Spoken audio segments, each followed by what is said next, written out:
Hello बच्चों, कैसे हो।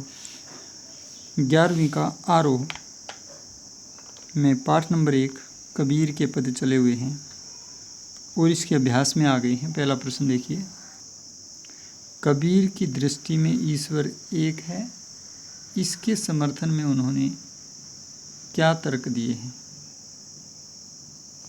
तो आपने पाठ में पढ़ा है कि कबीरदास जी मानते हैं ईश्वर एक है, उसको भिन्न भिन्न रूपों वाला कहना अनुचित है और ईश्वर सभी जड़ चेतन वस्तुओं में ज्योति के रूप में विराजमान है और प्रत्येक प्राणी में उसी का रूप होकर के ईश्वर रहता है। ये हमने पढ़ा है पाठ में।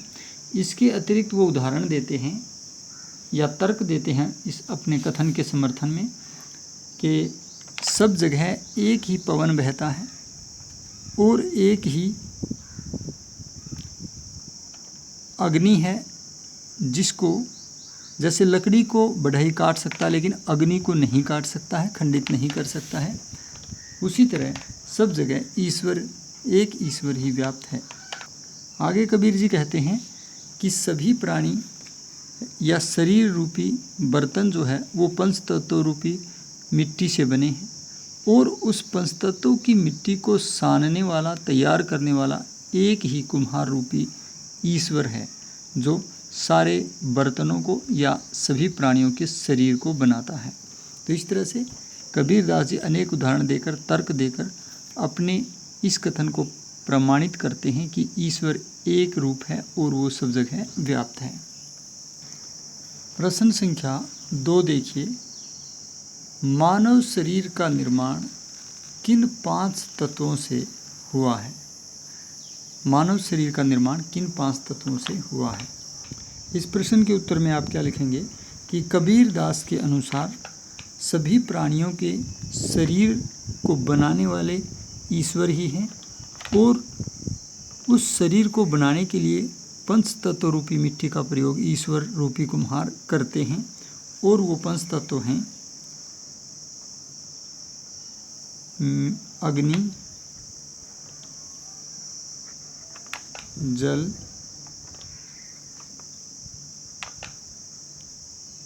वायु, आकाश और मिट्टी। आकाश,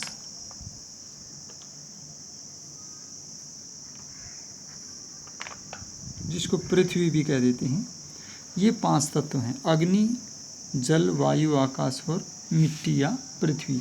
इन 5 तत्वों से प्रत्येक शरीर बना हुआ है और इस पंचतत्व रूपी मिट्टी को मानव शरीर रूपी बर्तन में ढालने के लिए तैयार करने का कार्य ईश्वर रूपी कुम्हार द्वारा समान रूप से सबके लिए किया जाता है। ऐसा कबीरदास जी ने शरीर के निर्माण की प्रक्रिया के बारे में इस पाठ में बताया है। प्रश्न संख्या 3 में एक उदाहरण दिया गया है, काव्य पंक्तियाँ। जैसे बाढ़ी काष्ठ ही काटे, अग्नि न काटे कोई, सब घट अंतरी तू ही व्यापक, धरई स्वरूपई सोई। ये पंक्तियाँ हैं और पूछा गया है इसके आधार पर बताइए कि कबीर की दृष्टि में ईश्वर का क्या स्वरूप है।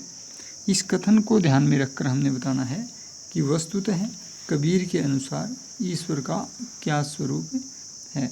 तो आप कह सकते हो इस कथन में कबीरदास जी कहना चाहते हैं कि ईश्वर एक अखंड है और उसको खंडित नहीं किया जा सकता, उसके टुकड़े नहीं किए जा सकते, उसको भिन्न भिन्न रूपों में नहीं बांटा जा सकता।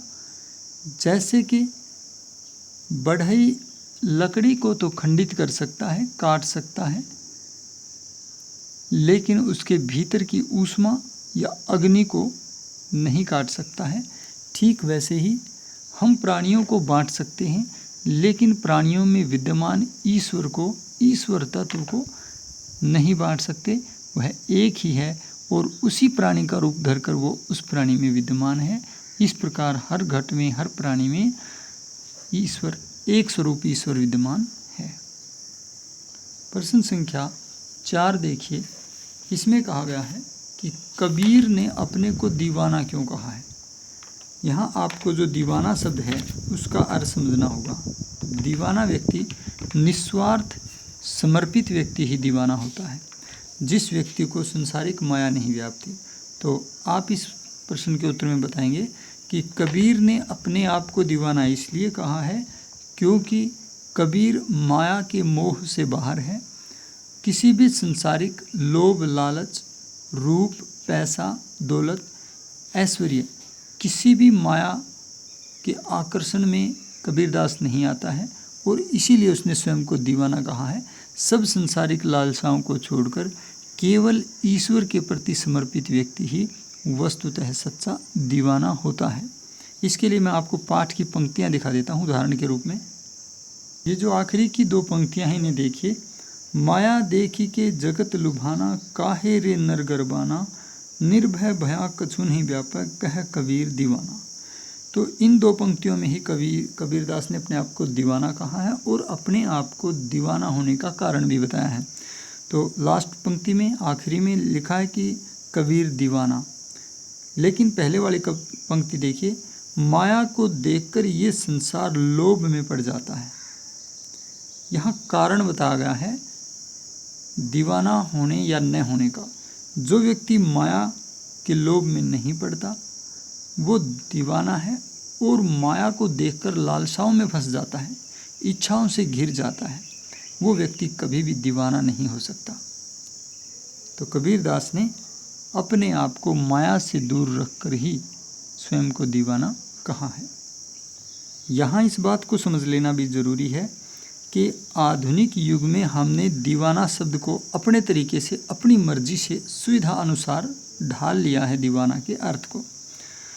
आजकल हम मानते हैं कि जिस वस्तु को हम चाहते हैं और पागलपन की हद तक चाहते हैं उसके प्रति हम दीवाने हैं, ऐसा हम कहते हैं, जो कि कबीर की दृष्टि से बहुत गलत है। कबीरदास जी का मानना है कि जो व्यक्ति कुछ चाहता नहीं, किसी भी संसारिक वस्तु के प्रति आकर्षण या इच्छा नहीं है और केवल ईश्वर से ही जुड़ना चाहता है, वास्तव में वही दीवाना होता है।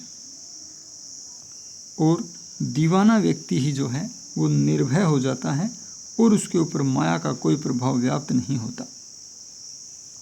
इस पाठ के 4 प्रश्न हो गए हैं और 4 प्रश्न शेष रहते हैं जो अगले वीडियो में हम कराएंगे।